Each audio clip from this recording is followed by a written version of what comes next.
राधे राधे, हरे कृष्णा। आप सभी का दिन शुभ और मंगलमय हो। आज मार्गशीर्ष मास के कृष्ण पक्ष की षष्ठी तिथि है, जो कि शाम 5:03 तक रहेगी और बाद में सप्तमी तिथि प्रारंभ हो जाएगी। और आज है मार्गशीर्ष मास का छठा दिन। और मार्गशीर्ष मास के हर गुरुवार को माँ लक्ष्मी जी की पूजा का विधान है। जो भक्त सच्चे मन से इस दिन माँ लक्ष्मी जी की पूजा करके कथा का श्रवण करता है, उनके घर में कभी धन की कमी नहीं रहती। तो प्रिय श्रोताओं, आज का महात्म्य प्रारंभ करने से पहले आपको सुनाते हैं मार्गशीर्ष मास गुरुवार की माँ लक्ष्मी जी की कथा। पौराणिक कथा के अनुसार सौराष्ट्र में उस समय भद्रश्रवा नाम के एक राजा थे। वे बड़े पराक्रमी राजा थे। 4 वेद, 6 शास्त्र और 18 पुराणों का उन्हें भली भांति ज्ञान था। उनकी रानी का नाम सुरत चंद्रिका था। रानी दिखने में सुंदर सुलक्षणा थी, पतिव्रता थी। उन दोनों को 7 पुत्र और उसके बाद एक कन्या का वरदान मिला था। कन्या का नाम उन्होंने श्यामबाला रखा। एक बार महालक्ष्मी जी के मन में आया कि जाकर उस राजा के महल में रहे। इससे राजा को दोगुनी धन दौलत की प्राप्ति हो जाएगी और वह इस धन दौलत से अपनी प्रजा को और भी अधिक सुख दे पाएगा। गरीब के घर अगर लक्ष्मी रहेगी तो वह उसे स्वार्थी की तरह केवल अपने ऊपर ही खर्च करेगा। ये सोचकर श्री महालक्ष्मी जी ने एक बूढ़ी औरत का रूप धारण किया। हाथ में लाठी लेकर लाठी के सहारे रानी के द्वार तक पहुंच गईं। हालांकि उन्होंने बूढ़ी औरत का रूप धारण किया था, लेकिन फिर भी उनके चेहरे पर देवी का सा तेज विद्यमान था। उन्हें देखते ही एक दासी सामने आई। उसने इनका नाम, धाम, कर्म, धर्म सब कुछ पूछ डाला। वृद्ध ब्राह्मणी का रूप धारण करके माँ लक्ष्मी जी कहने लगी, बालिके, मेरा नाम कमला है और मेरे पति का नाम भुवनेश है। हम द्वारिका में रहते हैं। तुम्हारी रानी पिछले जन्म में एक वैश्य की पत्नी थी। वह वैश्य बहुत गरीब था। गरीबी के कारण हर रोज उनके घर में झगड़े हुआ करते थे और उसका पति रोज उसे मारा करता था। इन बातों से तंग आकर एक दिन वह घर छोड़कर चली गई और जंगल में खाली पेट भटकने लगी। उसकी इस दुर्दशा पर मुझे बहुत दया आई। तब मैंने उसे सुख संपत्ति देने वाले श्री महालक्ष्मी व्रत की कथा सुनाई।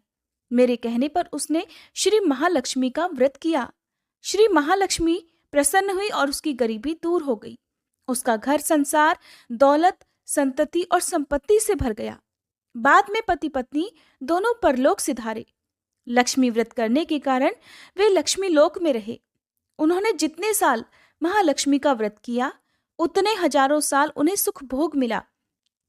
इस जन्म में उसका जन्म अब राजघराने में हुआ है, परंतु वह श्री महालक्ष्मी का व्रत करना भूल गई है। उसे यह याद दिलाने ही मैं यहाँ आई हूँ। बुढ़िया की बातें सुनकर दासी ने उन्हें प्रणाम किया।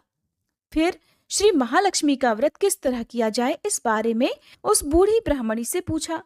तब बुढ़िया का रूप धारण किए हुए श्री महालक्ष्मी माँ ने दासी को पूजा की संपूर्ण विधि और महिमा बताई। इसके बाद दासी ने माता को प्रणाम किया और वह रानी को बताने महल के अंदर चली गई। उधर राज वैभव में रहते हुए रानी को अपने ऐश्वर्य का बहुत घमंड हुआ था। संपत्ति और अधिकार के कारण वह उन्मत्त हो गई थी। दासी द्वारा बताई गई बुढ़िया की बातें सुनकर वह रानी आग बबूला होकर राजद्वार पर आकर बुढ़िया रूपी श्री महालक्ष्मी पर ही बरस पड़ी। उसे यह नहीं पता था कि साक्षात श्री महालक्ष्मी माँ बुढ़िया का रूप धारण करके उसके द्वार तक आई हैं। परंतु रानी का इस प्रकार रूखा बर्ताव और अपना अनादर देखकर माता ने वहां ठहरना ठीक नहीं समझा और वे वहां से तुरंत चल पड़ी। रास्ते में उन्हें रानी की पुत्री राजकुमारी श्यामबाला मिली। उन्होंने श्यामबाला को सारी बात बताई। श्यामबाला ने सुना तो अपनी ओर से श्री महालक्ष्मी जी से अपनी माता के लिए क्षमा मांगी। माता लक्ष्मी को राजकुमारी पर दया आ गई। उन्होंने श्यामबाला को फिर श्री महालक्ष्मी व्रत के बारे में बताया। उस दिन मार्गशीर्ष मास का यानी अगहन मास का पहला गुरुवार था। श्यामबाला ने पूरी श्रद्धा और विश्वास से श्री महालक्ष्मी का व्रत रखा। फलस्वरूप राजा सिद्धेश्वर के सुपुत्र राजकुमार मालाधर से उसका विवाह हो गया। वह धन, दौलत, ऐश्वर्य और वैभव से माला माल हो गई। पति के साथ ससुराल में बड़े आनंद से दिन बिताने लगी। इधर श्री महालक्ष्मी जी का रानी पर प्रकोप हुआ। जिसके कारण राजा भद्रश्रवा का संपूर्ण राज्य और राज कारोबार नष्ट हो गया। यहाँ तक कि खाने के लाले पड़ गए। ऐसी हालत में एक दिन रानी ने राजा से निवेदन किया कि हे राजन, हमारा दामाद तो इतना बड़ा राजा है, धनवान है, ऐश्वर्यशाली है, क्यों ना उसके पास जाया जाए, उसे अपना हाल बताएं, वह जरूर हमारी मदद करेगा। रानी की बात सुनकर राजा भद्रश्रवा अपने दामाद के पास जाने के लिए तैयार हुए। राज्य में पहुंचकर एक तालाब के किनारे थोड़ी देर विश्राम करने के लिए ठहरे। तालाब में पानी लेने आते जाते दासियों ने उन्हें देखा। उन्होंने विनम्रता से उनके बारे में पूछा। जब उन्हें ये पता चला कि वे रानी श्यामबाला के पिता हैं, तो दौड़ते हुए जाकर उन्होंने अपनी रानी को सारी बात बताई। रानी ने दासी के हाथ राज परिधान भेजकर बड़े ठाट से अपने पिता का स्वागत और सत्कार करवाया, खान पान करवाया। जब वे लौटने लगे तो सोने की मोहरों से भरा हुआ घड़ा दिया। राजा भद्रश्रवा जब वापस अपने महल में लौटे तो उन्हें देखकर रानी सूरत चंद्रिका बड़ी प्रसन्न हुई। जैसे ही उन्होंने सोने की मोहरों से भरे हुए घड़े का मुंह खोला, पर हाय भगवान, घड़े में तो धन के बदले कोयले भरे हुए थे। और यह सब श्री महालक्ष्मी जी के प्रकोप से हुआ था। इसी प्रकार दुर्दशा में उनके कई और दिन बीत गए। इस बार रानी खुद अपनी कन्या के पास गई। वह दिन अगहन मास का अंतिम गुरुवार था। श्यामबाला ने श्री महालक्ष्मी जी का व्रत किया, पूजा की और अपनी माता से भी व्रत करवाया। इसके बाद रानी अपने घर आ गई। श्री महालक्ष्मी जी का व्रत रखने पर उसे फिर से अपने राजपाट, धन दौलत और ऐश्वर्य की प्राप्ति हो गई। वह फिर से सुख, शांति और आनंदमय जीवन बिताने लगी। कुछ दिनों के बाद राजकन्या श्यामबाला अपने पिता के घर आई। उसे अपने घर आई देखकर सूरत चंद्रिका को पुरानी पिछली बातें याद आ गई। वह सोचने लगी कि जब उनकी दुर्दशा हुई थी तो कैसे उनकी पुत्री ने अपने पिता को घड़ा भरकर कोयला दिया था और कोई मदद ही नहीं की थी। तब जैसे ही श्यामबाला अपने पिता के घर में आई, उसका कुछ भी आदर सत्कार नहीं किया गया, बल्कि उसका अपमान किया गया। और उसने इस बात का बुरा भी नहीं माना। लेकिन अपने घर लौटते समय उसने पिता के घर से थोड़ा सा नमक ले लिया। अपने घर लौटने पर उसके पति ने पूछा कि अपने मायके से क्या लाई हो। इस पर उसने जवाब दिया कि वहां का सार लाई हूं। पति ने पूछा, भला इसका क्या मतलब हुआ? श्यामबाला ने कहा, थोड़ा धीरज रखिए, सब पता चल जाएगा।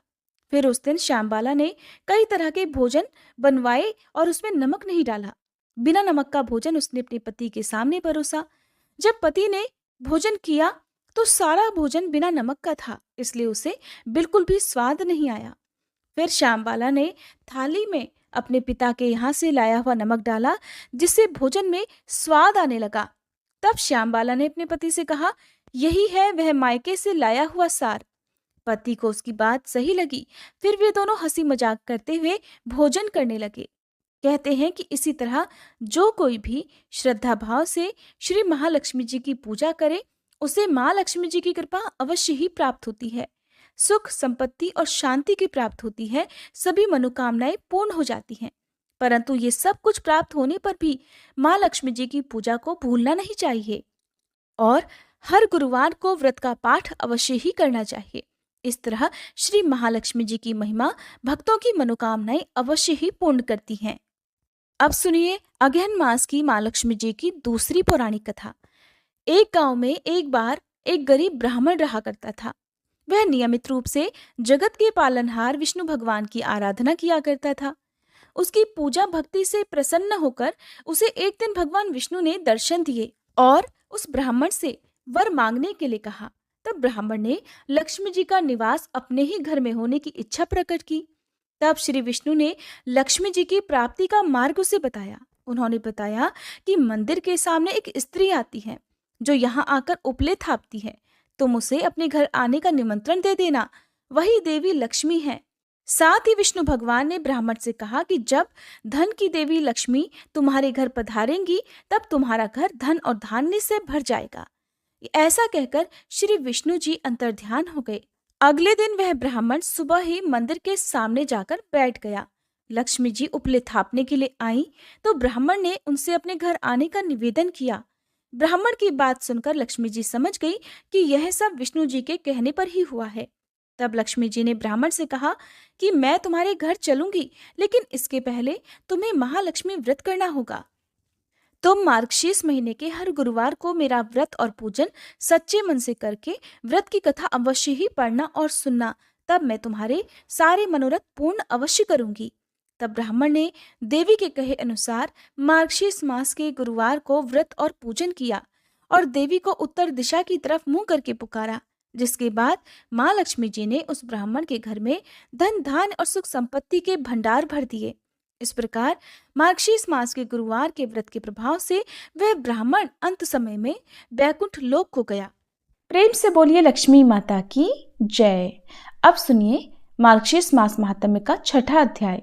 इससे पहले के अध्याय में आपने सुना था श्री राधा रानी के स्तोत्र और नाम कवच आदि के बारे में। आज आप सुनेंगे माँ दुर्गा जी के 16 नामों के बारे में, साथ ही दुर्गा जी की उत्पत्ति कैसे हुई और बहुत सारी कथाएं भी आज आप सुनेंगे। देवर्षि नारद ने मुनिवर श्री नारायण से कहा कि हे ब्राह्मण, मैंने अत्यंत अद्भुत संपूर्ण उपाख्यानों को सुन लिया, अब दुर्गा जी के उत्तम उपाख्यान को भी सुनना चाहता हूँ। वेद की कौथुमी शाखा में जो दुर्गा, नारायणी, ईशाना, विष्णुमाया, शिवा, सती, नित्या, सत्या, भगवती, सर्वाणी, सर्वमंगला, अंबिका, वैष्णवी, गौरी, पार्वती और सनातनी, ये 16 नाम बताए गए हैं, वे सबके लिए कल्याणदायक हैं। वेद वेताओं में श्रेष्ठ नारायण इन 16 नामों का जो उत्तम अर्थ है वो सबको अभीष्ट है। उसमें सर्वसम्मत वेदोक्त अर्थ को आप बतलाइए। पहले किसने दुर्गा जी की पूजा की है, फिर दूसरी, तीसरी और चौथी बार किन किन लोगों ने उनका सभी जगह पूजन किया है। तब श्री नारायण जी कहने लगे, हे देवर्षि, भगवान विष्णु ने वेद में इन 16 नामों का अर्थ किया है। महामुने, अब देवी का वेदोक्त उपाख्यान भी सुनो। पहल परमात्मा श्री कृष्ण ने सृष्टि के आदिकाल में गोलोकवर्ती वृंदावन के रास मंडल में देवी की पूजा की थी। दूसरी बार मधु और कैटभ से भय प्राप्त होने पर ब्रह्मा जी ने उनकी पूजा की। तीसरी बार त्रिपुरारी महादेव ने त्रिपुर से प्रेरित होकर देवी का पूजन किया था। चौथी बार पहले दुर्वासा के शाप से राज्य लक्ष्मी से भ्रष्ट हुए देवराज इंद्र ने भक्ति भाव के साथ देवी भगवती सती की आराधना की थी। तब से मुनींद्रों, सिद्धेंद्रों, देवताओं और श्रेष्ठ महर्षियों द्वारा संपूर्ण विश्व में सब ओर सदा देवी की पूजा होने लगी। हे मुने, पूर्व काल में संपूर्ण देवताओं के तेज पुंज से देवी प्रकट हुई थी। उस समय सब देवताओं ने अस्त्र शस्त्र और आभूषण दिए थे। उन्हीं दुर्गा देवी ने दुर्ग आदि दैत्यों का वध किया था और फिर देवताओं को अभीष्ट वरदान के साथ उनका राज्य वापस लौटाया था। दूसरे कल्प में महात्मा राजा सुरथ ने, जो कि मेधस ऋषि के शिष्य थे, सरिता के तट पर मिट्टी की मूर्ति में देवी की पूजा की थी। उन्होंने वेदोक्त 16 उपचार अर्पित करके विधिवत पूजन और ध्यान के बाद कवच धारण किया था और फिर परिहार नामक स्तुति करके अभीष्ट वरदान प्राप्त किया। इसी तरह उस सरिता के तट पर उसी मृणमयी मूर्ति में एक वैश्य ने भी देवी की पूजा करके मोक्ष को प्राप्त किया था। राजा और वैश्य ने अपनी आंखों से आंसू बहाते हुए दोनों हाथ जोड़कर देवी की स्तुति की और फिर उनकी उस मृणमयी प्रतिमा का नदी के निर्मल गंभीर जल में विसर्जन कर दिया। वैसी मृणमयी प्रतिमा को जलमग्न हुई देखकर राजा और वैश्य दोनों रो पड़े। फिर वहां से वो कहीं और चले गए। वैश्य ने देह त्याग करके जन्मांतर में पुष्कर तीर्थ में दुष्कर तपस्या की और दुर्गा देवी के वरदान से वे गोलोक धाम में चले गए। राजा अपने निष्कंटक राज्य को लौट गए और वहां सभी के आदरणीय होकर बलपूर्वक शासन करने लगे। उन्होंने 60,000 वर्षों तक राज्य का भोग किया। फिर अपनी पत्नी और राज्य का भार अपने पुत्र को सौंपकर वे काल योग से पुष्कर में तपस्या करके दूसरे जन्म में सावर्णी मनु हुए। हे वत्स, हे मुनिश्रेष्ठ, इस प्रकार मैंने आगमों के अनुसार दुर्गोपाख्यान का संक्षेप से वर्णन कर दिया। अब तुम और क्या सुनना चाहते हो? फिर देवर्षि नारद के पूछने पर भगवान नारायण ने तारा की कथा कही और चैत्र तनय राजा अधिरथ से राजा सुरथ की उत्पत्ति का प्रसंग भी सुनाया। देवर्षि नारद के प्रश्न का उत्तर देते हुए भगवान नारायण बोले कि ध्रुव के पौत्र और उत्कल के पुत्र बलवान नंदी स्वयंभू मनु के वंश में सत्यवादी और जितेंद्रीय राजा थे। उन्होंने 100 अक्षौहिणी सेना साथ लेकर महामती सुरथ के राज्य को चारों ओर से घेर लिया। नारद, दोनों पक्षों में पूरे 1 वर्ष तक लगातार युद्ध होता रहा।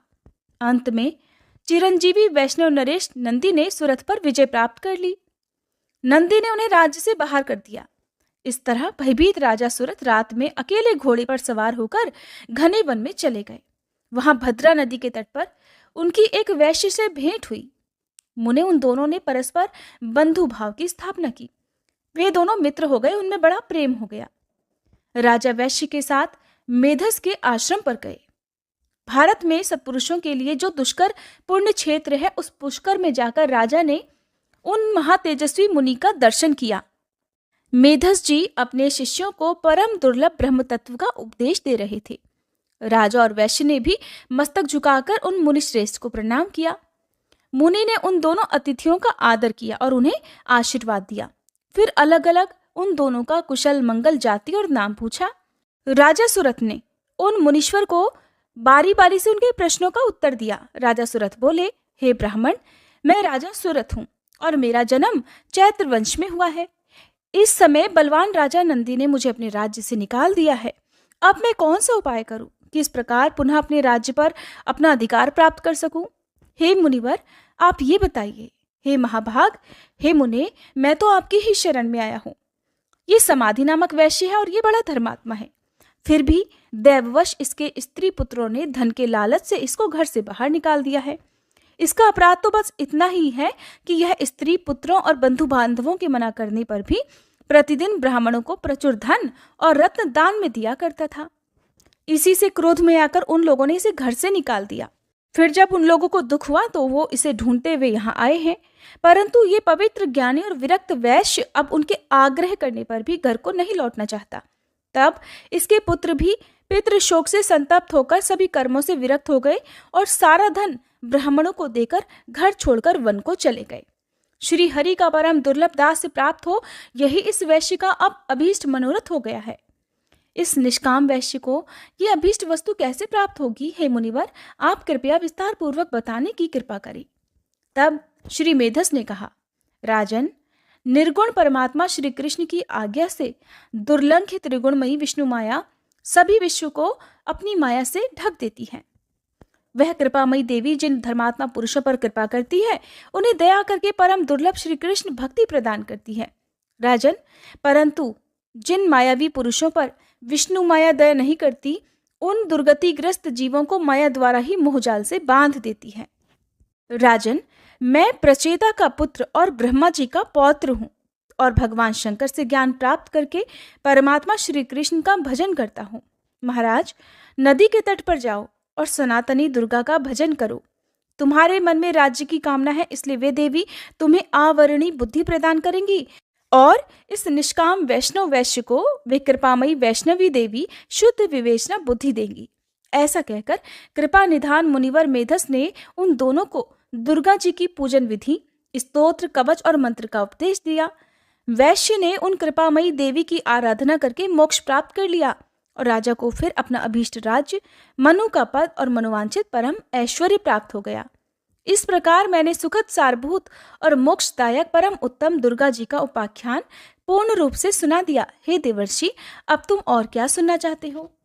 देवर्षि नारद ने पूछा, भगवान, जो सर्वोत्कृष्ट मूढ़ों के लिए ज्ञान की वृद्धि कराने वाला तथा अमृत का उत्तम सागर है, उसे तो मैंने सुन लिया।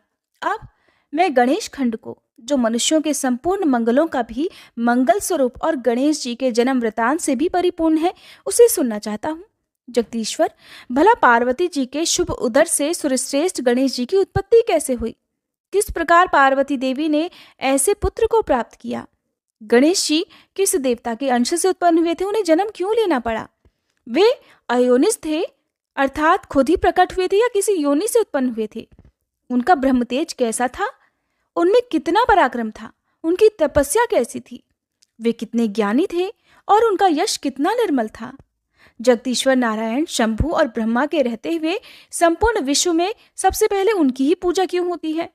वे हाथी के मुख वाले एकदंत और विशाल तोंद वाले कैसे हो गए?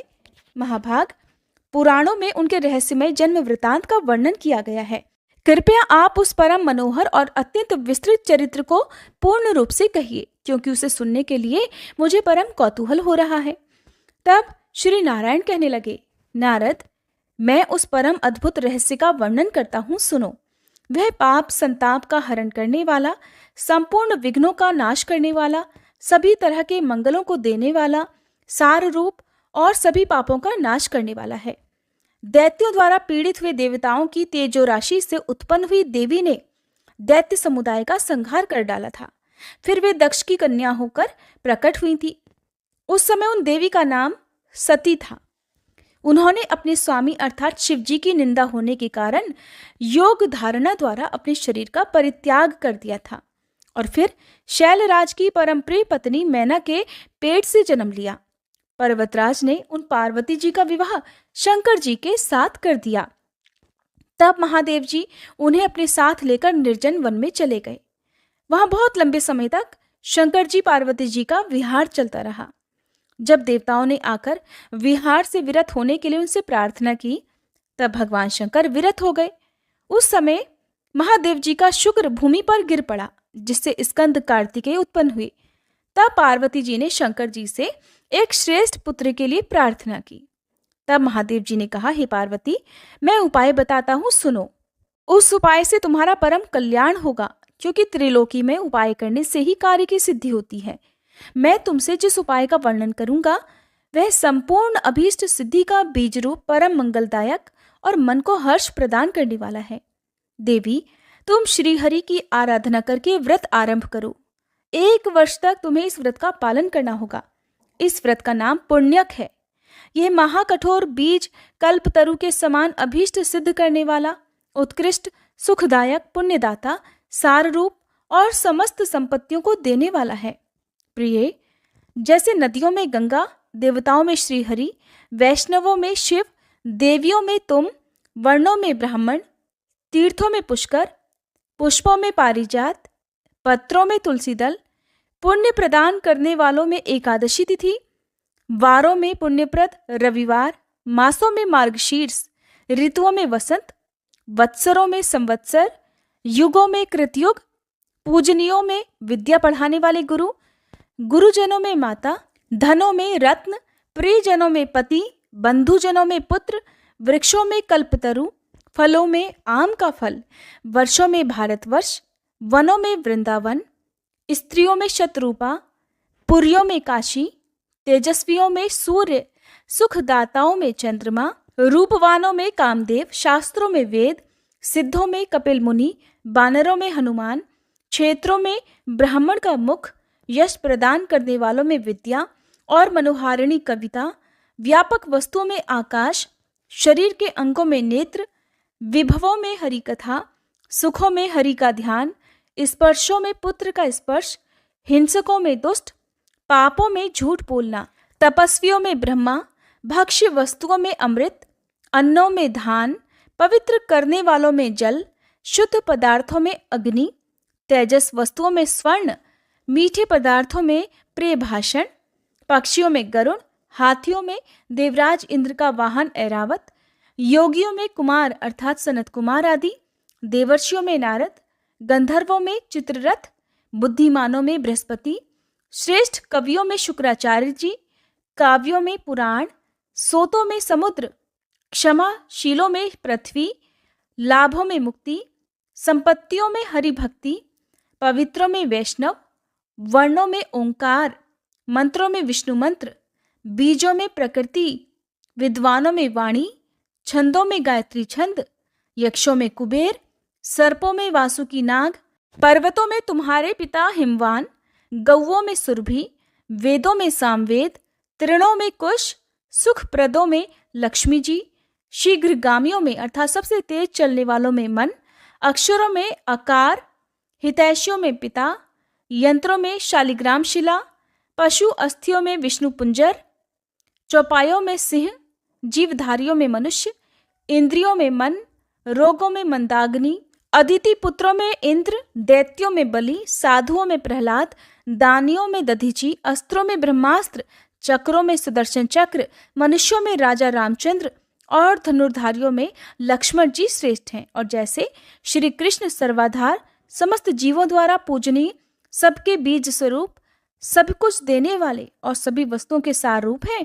उसी प्रकार यह पुण्यक व्रत संपूर्ण व्रतों में श्रेष्ठ है। इसलिए हे महाभागे, तुम इस व्रत का अनुष्ठान करो। ये तीनों लोकों में अत्यंत दुर्लभ है। इस व्रत के पालन से ही तुम्हें संपूर्ण वस्तुओं का सार रूप पुत्र प्राप्त होगा। इस व्रत के द्वारा संपूर्ण प्राणियों के मनोरथ सिद्ध करने वाले श्री कृष्ण की आराधना की जाती है, जिनके सेवन से, जिनके दर्शन से मनुष्य अपने करोड़ों पितरों के साथ मुक्त हो जाता है। जो मनुष्य विष्णु मंत्र ग्रहण करके श्री हरि की सेवा करता है, वह भारतवर्ष में अपने जन्म धारण को सफल कर देता है।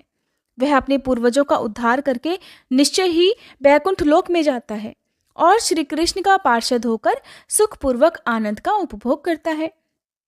वह भक्त अपने भाई, बंधु बांधव, भृत्य, संगी, साथी और अपनी पत्नी का उद्धार करके श्री हरि के परम पद को प्राप्त हो जाता है। इसलिए हे गिरिजे, तुम भी इस परम दुर्लभ विष्णु मंत्र को ग्रहण करो और उस व्रत काल में इसी मंत्र का जप करो, क्योंकि यह पितरों की मुक्ति का कारण है। ऐसा कहकर भगवान शंकर गिरिजा जी के साथ तुरंत ही गंगा तट पर गए और उन्होंने प्रसन्नता पूर्वक कवच और स्तोत्र सहित मनोहर विष्णु मंत्र पार्वती जी को सुनाया। फिर उन्होंने पार्वती जी से पूजा की विधि और नियमों का भी वर्णन किया। हरे कृष्णा। आज के अध्याय में बस इतना ही। इसके आगे की कथा आप सभी आने वाले अध्याय में सुनिएगा।